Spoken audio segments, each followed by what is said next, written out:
Hi friends, അസ്സാം വലൈക്കും. ഇന്ന് നമുക്ക് കായട ഉണ്ടാക്കാം. അപ്പോൾ അതിന് വേണ്ടിയിട്ട് പഴത്തിൻ്റെ കൂടെ ഗോതമ്പ് പൊടിയാണ് ചേർത്ത് കൊടുക്കുന്നത്. അപ്പോൾ നമുക്കിത് എങ്ങനെ ഉണ്ടാക്കാമെന്നൊക്കെ നോക്കാം. ആദ്യം നമുക്ക് പഴം ഒന്ന് തോലൊക്കെ ഒന്ന് കളഞ്ഞിട്ടെടുക്കാം. അപ്പോൾ ഒരുപാട് പഴുത്തളിഞ്ഞിട്ടില്ല, എന്നാലും അത്യാവശ്യം പഴുത്തിട്ടുണ്ട്. ആ ഒരു രീതിയിലുള്ള പഴമാണ് എടുത്തിട്ടുള്ളത്. അപ്പോൾ പഴമെല്ലാം തോലൊക്കെ കളഞ്ഞ് റെഡിയാക്കി വെച്ചിട്ടുണ്ട്. ഇനി നമുക്കിത് നടുവൊന്ന് കട്ട് ചെയ്തിട്ട് അതിൻ്റെ ഉള്ളിലത്തെ ഒരു കറുത്ത പോർഷൻ ഉണ്ടല്ലോ, അതങ്ങ് കളഞ്ഞിട്ടെടുക്കുക. ഇത് കളഞ്ഞില്ലെങ്കിൽ നമ്മൾ അട ഉണ്ടാക്കി വെക്കുന്ന സമയത്ത് അത് ചിലപ്പോൾ പുറത്തേക്കൊക്കെ കാണുമ്പോൾ ഒരു ഭംഗി കുറവല്ലേ, അതുകൊണ്ടാണ്. ഫ്രൈ ആക്കി കഴിഞ്ഞാൽ എന്തായാലും ഇതിങ്ങനെ കാണുന്നില്ല. അങ്ങനെ എല്ലതും കളഞ്ഞു വെച്ചിട്ടുണ്ട്. ഇനി നമുക്കിതൊന്ന് അരച്ചെടുക്കാൻ എളുപ്പത്തിന് വേണ്ടിയിട്ട് ഒന്നുകൂടെ ഇതുപോലെ കട്ട് ചെയ്തിട്ട് എടുക്കുന്നുണ്ട്.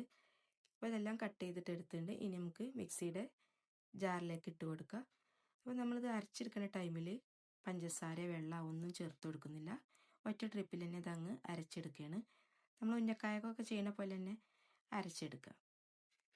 ഒരുപാട് തൊലി കറുത്ത പഴമൊക്കെ എടുക്കുകയാണെങ്കിൽ അതിൽ നിന്ന് വെള്ളം നന്നായിട്ട് വരും. അപ്പോൾ അതിനനുസരിച്ച് നമ്മൾ ഗോതമ്പ് പൊടിയും ചേർക്കുമ്പോൾ അട ഉണ്ടാക്കി വരുമ്പോൾ അതിൻ്റെതായ ടേസ്റ്റ് ഒന്നും ഉണ്ടാവില്ല. അപ്പോൾ അത് അരച്ചെടുത്തിട്ട് കൊണ്ടുവന്നുണ്ട്. ഇനി ഇതിലേക്ക് അരക്കപ്പ് ഗോതമ്പ് പൊടി എടുത്തിട്ട് കുറച്ച് ഗോതമ്പ് പൊടി അതിലേക്ക് ഇട്ടിട്ട് ഒന്ന് കറക്കിയെടുത്തിട്ട് കൊണ്ടുവരിക. ഇപ്പോൾ കണ്ടില്ലേ, ഇത് കറക്കിയെടുത്തിട്ട് കൊണ്ടുവന്നിട്ടുണ്ട്. ഇപ്പോൾ പഴം ഒന്നുകൂടെ കട്ടി കൂടിയിട്ടുണ്ട്. ഇനി നമുക്ക് ഇതിൽ നിന്ന് എടുത്തിട്ട് മാറ്റാം. ഇനി ഇതിലേക്ക് നമുക്ക് കുഴക്കുമ്പോൾ അതിനനുസരിച്ചിട്ട് ഗോതമ്പ് പൊടി ചേർത്ത് കൊടുക്കുക. അപ്പോൾ നേരത്തെ ചേർത്തതിൻ്റെ കുറച്ച് ഭാഗം ഇതിലേക്ക് ചേർക്കുക. അങ്ങനെ കുറച്ച് കുറച്ച് ചേർത്തിട്ട് വേണം ഇതിൻ്റെ ലൂസ് നോക്കിയിട്ട് ചേർത്ത് കൊടുക്കാൻ. നന്നായിട്ടൊന്ന് മിക്സ് ചെയ്തിട്ട് കൊടുത്തു നോക്കുക. നന്നായിട്ട് ഒട്ടുന്ന പരുവം തന്നെയാണ്. ഇനി നമുക്ക് ബാക്കിയുള്ള പൊടി കൂടെ ഇതിലേക്ക് ചേർത്ത് കൊടുക്കുക. ബാക്കിയുള്ളതും ഇതിലേക്ക് അങ്ങ് ചേർത്ത് കൊടുത്തിട്ടുണ്ട്. ഇത്രയൊന്നും പോരാ, കുറച്ചുകൂടെ പൊടി ചേർത്ത് കൊടുക്കേണ്ടി വരും. അരക്കപ്പ് ഫുള്ളും ഇതിലേക്ക് ചേർത്തിട്ടുണ്ട്. ഇനി അരക്കപ്പ് കൂടെ അത് എടുത്തിട്ടുണ്ട്. അതിൻ്റെ ഒരു പകുതിയോളം വീണ്ടും ചേർത്ത് കൊടുത്തിട്ടുണ്ട്. എന്നിട്ട് ഇതുപോലെ തന്നെ നന്നായിട്ട് കുഴച്ചെടുക്കുക.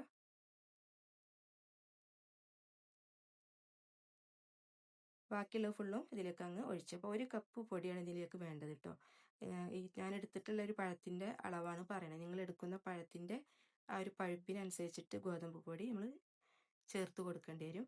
ഇനി നമ്മൾ ഇതിലേക്ക് 1 ടേബിൾ സ്പൂണ് ഗീ കൂടെ ചേർത്ത് കൊടുക്കുന്നുണ്ട്. അതുകൂടെ ചേർത്തിട്ട് ഒന്നുകൂടെ മയത്തിൽ നന്നായിട്ട് തന്നെ കുഴച്ചെടുക്കുക. ഇപ്പോൾ ഇത് നന്നായിട്ട് മിക്സായിട്ട് വന്നിട്ടുണ്ട്. ഇനി നമുക്കിത് വേറൊരു ബൗളിലേക്ക് മാറ്റാം. ഇത് രാവിലെയാണ് ചെയ്ത് വെക്കുന്നത്. ഇനി നമുക്കിതിൻ്റെ ഫില്ലിങ് കൂടെ റെഡിയാക്കിയിട്ട് വെക്കണം.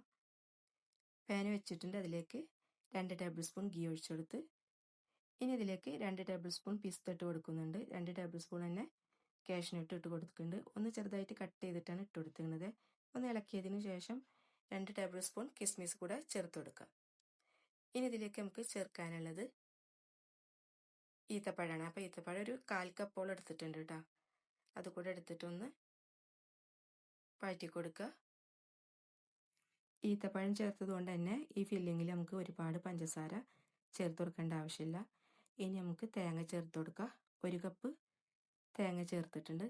ഇത് നന്നായിട്ടൊന്ന് മിക്സ് ചെയ്തിട്ട് കൊടുക്കുക. നന്നായി മിക്സ് ചെയ്ത് വന്നതിന് ശേഷം നമുക്ക് ആവശ്യമുള്ള മധുരം എത്രയാണോ അതിനനുസരിച്ചിട്ട് പഞ്ചസാര ചേർത്ത് കൊടുത്താൽ മതി. ഈത്തപ്പഴത്തിൻ്റെ മധുരം ഉള്ളതുകൊണ്ട് തന്നെ 1.5 ടേബിൾ സ്പൂൺ പഞ്ചസാരയാണ് ചേർത്ത് കൊടുക്കുന്നത്. ഒരുപാട് ചേർത്ത് കൊടുക്കേണ്ട ആവശ്യമില്ല. തേങ്ങ ഒന്ന് നന്നായിട്ട് ഡ്രൈ ആക്കിയിട്ട് എടുത്തിട്ടുണ്ട്. ഇനി നമുക്ക് ഫ്ലെയിം ഓഫ് ചെയ്യുക, വേറൊരു പാത്രത്തിലേക്ക് മാറ്റാം. ഈ പാത്രത്തിൽ തന്നെ ഇരുന്ന് കഴിഞ്ഞാൽ ഇനി ഇത് കരിഞ്ഞു പോവും. ഇത് രണ്ടും ഇപ്പോൾ റെഡി ആയിട്ടുണ്ട്. ഇനിയിപ്പോൾ ഫ്രൈ ആക്കണമൊന്നുമില്ല, അതുകൊണ്ട് തന്നെ ഫില്ലിംഗ് ഒന്നും വെച്ച് കൊടുക്കുന്നില്ല. നോമ്പ് തുറക്കുന്ന ടൈം ആകുമ്പോൾ ഫില്ലിംഗ് ഒക്കെ റെഡി ആക്കിയിട്ട് ഫ്രൈ ആക്കിയിട്ട് എടുത്താൽ മതി. ഇനി നമുക്കിത് പരത്താൻ തുടങ്ങാം. അപ്പോൾ നിങ്ങൾക്ക് ഒന്നിച്ച് പരത്തിയിട്ട് എടുത്തിട്ട് മൊത്തത്തിൽ ഇങ്ങനെ കട്ട് ചെയ്തിട്ട് എടുക്കണമെങ്കിൽ അങ്ങനെ ചെയ്യാം കേട്ടോ. ഞാനിപ്പോൾ ഇതാ കുറച്ച് എടുത്തിട്ട് ഇങ്ങനെ പരത്തി എടുക്കുന്നുണ്ട്. ഒന്നൊന്നായിട്ടാണ് കട്ട് ചെയ്തിട്ട് എടുക്കുന്നത്. ഇത് പരത്തി എടുത്തിട്ടുണ്ട്. ഇനി ഞാനൊരു ടിഫിൻ ബോക്സിൻ്റെ മൂടി വെച്ചിട്ടാണ് ഷേപ്പ് ചെയ്തിട്ട് എടുക്കുന്നത്. ഞാൻ അട ഉണ്ടാക്കുന്നത് അടയുടെ ഷേപ്പുള്ള അച്ചിരിപ്പുണ്ട്, അതിലാണ്. അപ്പോൾ കുറേ നാളായി അത് വാങ്ങിച്ചു വെച്ചിട്ട് 1-2 പ്രാവശ്യം ചെയ്തിട്ടുണ്ട്. പിന്നെ അതിലൊന്നും ചെയ്യാറില്ലായിരുന്നു. അപ്പോൾ എല്ലാവരും വീട്ടിൽ ഇതുപോലെ അച്ചൊക്കെ ഉണ്ടാവും. ഇടയ്ക്കൊക്കെ ഇതുപോലെ ഒന്ന് ട്രൈ ചെയ്ത് നോക്കിയാൽ മതി. അപ്പോൾ ഇതിൽ വെച്ചതിന് ശേഷം ഫില്ലിങ് വെച്ച് കൊടുക്കുക ഒരു സൈഡിലേക്ക് ആക്കിയിട്ട്. ഇതില്ലെങ്കിലും അടയുടെ അച്ചില്ലെങ്കിലും നമുക്ക് കൈ വെച്ചിട്ട് അടയുടെ ഷേപ്പ് പോലെ ആക്കിയിട്ട് ഫോർക്ക് വെച്ചിട്ട് സൈഡിലൊക്കെ ഒന്ന് ഭംഗിയാക്കി കൊടുത്താൽ മതി. ഇനി ഇത് ഇതുപോലെ തന്നെ നന്നായിട്ടൊന്ന് പ്രസ് ചെയ്തിട്ട് കൊടുക്കുക. അട ഉണ്ടാക്കുന്നതിന് മുന്നേ അച്ചിയിൽ ഗീ പുരട്ടണേ, അത് ആദ്യം പറയാൻ വിട്ടുപോയതാണ്, അല്ലെങ്കിൽ അങ്ങ് ഒട്ടിപ്പിടിക്കും. ഫില്ലിങ് മൊത്തം എടുത്തിട്ട് അട ഉണ്ടാക്കിയിട്ടില്ല, കുറച്ച് ഞാൻ ഉന്നക്കായ്ക്ക് വേണ്ടി മാറ്റി വെച്ചിട്ടുണ്ട്. ഇനി നമുക്കിതൊന്ന് തുറന്ന് നോക്കാം. അപ്പോൾ കണ്ടില്ലേ, നല്ല ഷേപ്പായിട്ട് വന്നിട്ടുണ്ട്. ഇതുപോലെ തന്നെ ബാക്കിയുള്ള അടയും റെഡിയാക്കിയിട്ട് എടുക്കുക. പ്ലേറ്റിൽ ഗീ തടവിയിട്ടാണ് വെച്ച് കൊടുത്തുള്ളത്. നമ്മൾ എടുക്കുന്ന സമയത്ത് അത് ഒട്ടിപ്പിടിക്കാതിരിക്കാനാണ്. അങ്ങനെ ഒരു 7 എണ്ണം റെഡിയാക്കിയിട്ട് എടുത്തിട്ടുണ്ട്. ഇനി ഇത് ഫ്രൈ ആക്കിയിട്ട് എടുക്കാൻ ഓയിൽ ചൂടായിട്ട് വന്നിട്ടുണ്ട്. അതിലേക്ക് ഓരോന്ന് ഇട്ട് കൊടുക്കുക.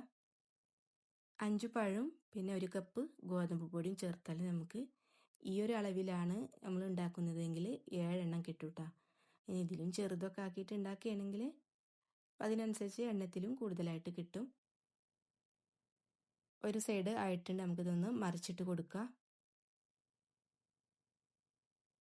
ഇടയ്ക്കൊക്കെ ഇതുപോലെ നമുക്ക് എരിവിലിടയിൽ കൂടെ കുറച്ചൊരു മധുരമൊക്കെ ആവാം. ഇതിലാണെങ്കിൽ ഒരുപാട് മധുരം ഇട്ടിട്ടില്ലല്ലോ, ഈത്തപ്പഴത്തിൻ്റെ മധുരമാണ് ഇതിൽ കൂടുതലുള്ളത്. വളരെ കുറച്ച് പഞ്ചസാര മാത്രമേ ഇട്ടിട്ടുള്ളൂ.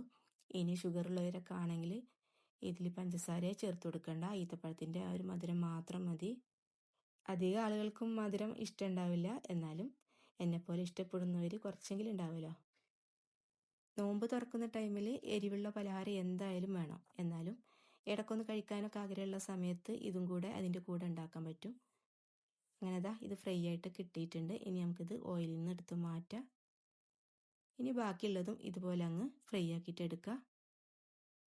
ഇതുപോലെ റെഡിയാക്കിയിട്ട് എയർ ടൈറ്റ് ആയിട്ടുള്ള കണ്ടെയ്നറിലാക്കി ഫ്രീസറിൽ വെച്ച് കഴിഞ്ഞാൽ ആവശ്യമുള്ള നേരത്ത് നമുക്ക് ഫ്രൈ ആക്കിയിട്ട് എടുക്കുക. ഇതിപ്പോൾ ഒരു സൈഡായിട്ടുണ്ട്, ഒന്ന് മറിച്ചിട്ട് കൊടുക്കുക. 2 സൈഡും നന്നായിട്ട് തന്നെ മൊരിഞ്ഞ് വന്നിട്ടുണ്ട്. ഇനി നമുക്കിത് ഓയിലിൽ നിന്ന് മാറ്റാം.